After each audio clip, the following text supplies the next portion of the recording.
नमस्कार। आज हम आपकी भूगोल की किताब का पहला अध्याय यानी फर्स्ट चैप्टर शुरू करेंगे, जिसका नाम है पर्यावरण। ये एक बहुत ही इंटरेस्टिंग चैप्टर है जो हमें हमारे आसपास की दुनिया के बारे में बताता है। तो चलिए इसे समझना शुरू करते हैं। तो देखिए, इस चैप्टर की शुरुआत होती है रवि नाम के एक लड़के की कहानी से।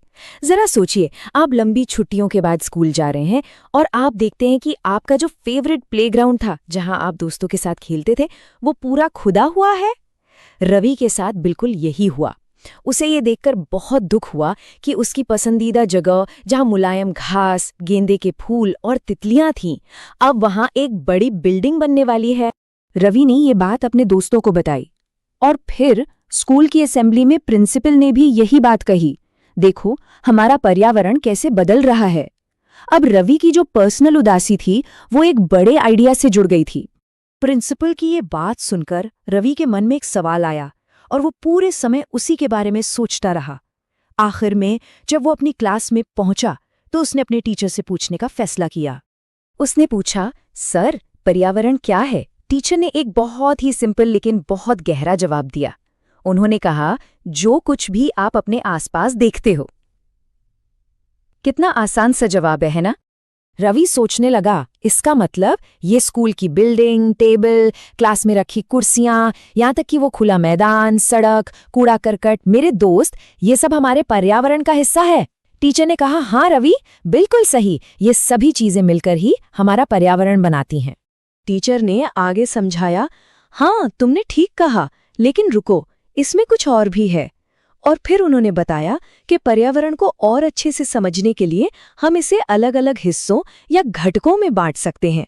उन्होंने बताया कि देखिए, कुछ चीजें हैं जो प्रकृति ने बनाई हैं, जैसे पहाड़, नदियां, पेड़ और जानवर। इसे हम कहते हैं प्राकृतिक पर्यावरण। और दूसरी तरफ कुछ चीजें हैं जो हम इंसानों ने बनाई हैं, जैसे कि सड़कें, कारें, कपड़े और किताबें।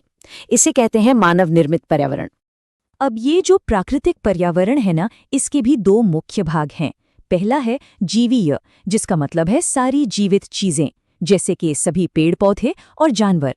और दूसरा है अजीवीय, जिसका मतलब है निर्जीव चीजें, जैसे कि जमीन या चट्टानें। ये सब सुनकर इकबाल नाम के एक और स्टूडेंट ने एक बहुत ही जरूरी सवाल पूछा। एक ऐसा सवाल जो आज हम सब के लिए बहुत इंपॉर्टेंट है। हमारा पर्यावरण क्यों बदल रहा है? टीचर ने जवाब दिया, ऐसा हमारी ज़रूरतों के कारण होता है। हमारी जो नीड्स हैं वो दिन ब दिन बढ़ती जा रही हैं।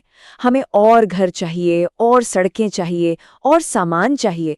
और इन ज़रूरतों को पूरा करने के लिए हम अक्सर अपने प्राकृतिक पर्यावरण को बदल देते हैं, और कभी-कभी, जैसा रवि के प्लेग्राउंड के साथ हुआ, उसे नष्ट भी कर देते हैं। चलिए अब जरा इस प्राकृतिक पर्यावरण को थोड़ा और गहराई से समझते हैं। आगे बढ़ने से पहले एक मज़ेदार बात जानते हैं जो आपको एनवायरनमेंट शब्द याद रखने में मदद करेगी। ये शब्द एक फ्रेंच शब्द एनवायरनर से आया है, जिसका मतलब होता है पड़ोस। तो जब हम पर्यावरण की बात करते हैं तो हम असल में अपने आस पड़ोस की ही बात कर रहे होते हैं। तो प्राकृतिक पर्यावरण में वो सब कुछ आ जाता है जो प्रकृति ने बनाया है: भूमि, जल, वायु, पेड़ पौधे और जीव जंतु। इसे और बेहतर तरीके से समझने के लिए हम इसे 4 बड़े क्षेत्रों या डोमेन्स में बांटते हैं। इस पिक्चर को देखिए, इसमें ये चारों दिखाए गए हैं: स्थल मंडल, जल मंडल, वायुमंडल और जैव मंडल। चलिए एक एक करके इन्हें समझते हैं। पहला है स्थल मंडल। ये पृथ्वी की सबसे ऊपरी ठोस परत है, वो जमीन जिस पर हम चलते हैं। फिर आता है जल मंडल। जैसा कि नाम से ही पता चल रहा है, ये पानी का क्षेत्र है, नदियां, झीलें, समुद्र। तीसरा है वायुमंडल।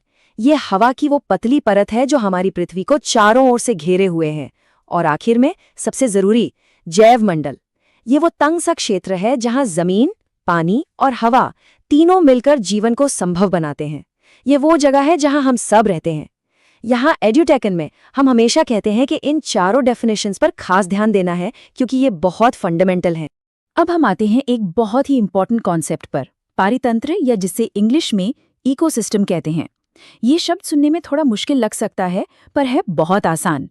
इसे समझने के लिए हमारी किताब में एक एनसीसी कैंप का बहुत अच्छा उदाहरण दिया गया है।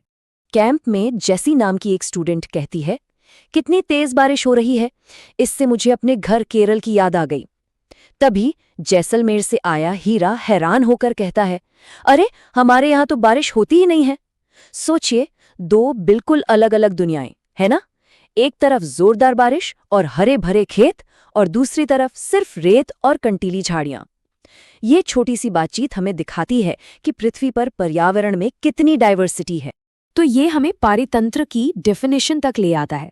देखिए, आसान शब्दों में कहें तो ये एक ऐसा सिस्टम है जहां सभी जीवित चीजें, पेड़ पौधे, जानवर, इंसान एक दूसरे के साथ और अपने आसपास की निर्जीव चीजों के साथ इंटरैक्ट करते हैं। वो सब एक दूसरे पर निर्भर हैं। यही जो कॉम्प्लेक्स रिलेशनशिप है, इसी से एक पारितंत्र बनता है। इस तस्वीर को देखिए, यहाँ एक तालाब का पारितंत्र दिखाया गया है। पानी, कमल के पौधे, बत्तखें, जानवर जो पानी पीने आते हैं, ये सब एक दूसरे पर निर्भर हैं। पर पारितंत्र किसी भी साइज का हो सकता है। ये एक बहुत बड़ा जंगल हो सकता है, एक रेगिस्तान हो सकता है, या फिर इस छोटे से तालाब जैसा भी हो सकता है। अच्छा, अब इस पूरी कहानी में सबसे इंपॉर्टेंट प्लेयर की बात करते हैं, हम यानी इंसान। चलिए अब मानव पर्यावरण को समझते हैं। देखिए, शुरू में जो आदिमानव थे वो प्रकृति के साथ पूरी तरह से तालमेल बनाकर रहते थे। वो बस अपने आसपास के माहौल में ढल गए थे, पर फिर धीरे धीरे चीजें बदलने लगीं। हमने फसलें उगाना सीखा, जानवरों को पालना सीखा और एक जगह पर बसना शुरू किया। फिर एक बहुत बड़ा इन्वेंशन हुआ, पहिया। इसके बाद वस्तु विनिमय प्रणाली शुरू हुई, यानी चीजों का लेन देन। फिर आई औद्योगिक क्रांति, जिससे बड़े पैमाने पर प्रोडक्शन होने लगा। और आज सूचना क्रांति के दौर में हम दुनिया में किसी से भी तुरंत बात कर सकते हैं। यहाँ एक शब्द आया था, वस्तु विनिमय पद्धति। इसका क्या मतलब है? ये चीजों की अदला बदली का व्यापार है, जिसमें पैसे का इस्तेमाल नहीं होता, जैसे 1 किलो गेहूं के बदले 1 लीटर दूध ले लेना। इंसानों के विकास का ये जो पूरा सफर है, ये हमें एक बहुत जरूरी सबक सिखाता है। शायद इस पूरे चैप्टर का सबसे इम्पॉर्टेंट लेसन वो ये है कि प्राकृतिक पर्यावरण और हमारे बनाए हुए मानव पर्यावरण के बीच एक सही संतुलन होना बहुत जरूरी है। हमें प्रकृति के साथ तालमेल बनाकर जीना सीखना होगा। और इसी संतुलन और हमारे पर्यावरण की इम्पोर्टेंस को याद रखने के लिए हम हर साल 5 जून को विश्व पर्यावरण दिवस यानी वर्ल्ड एनवायरनमेंट डे मनाते हैं। ये एक जरूरी तारीख है, इसे याद रखिएगा। तो आज की क्लास में हमने समझा कि पर्यावरण क्या है, इसके प्राकृतिक और मानव निर्मित घटक क्या हैं, जीवीय और अजीवीय में क्या फर्क है, पारितंत्र कैसे काम करता है और इंसान और प्रकृति के बीच संतुलन क्यों जरूरी है। अब क्लास खत्म करने से पहले मैं आपको एक सवाल के साथ छोड़ना चाहता हूँ। अगर आप एक परफेक्ट एनवायरनमेंट की कल्पना कर सकते हैं, एक ऐसी दुनिया जिसमें आप रहना चाहेंगे, तो वो कैसी दिखेगी? इस पर जरूर सोचिएगा।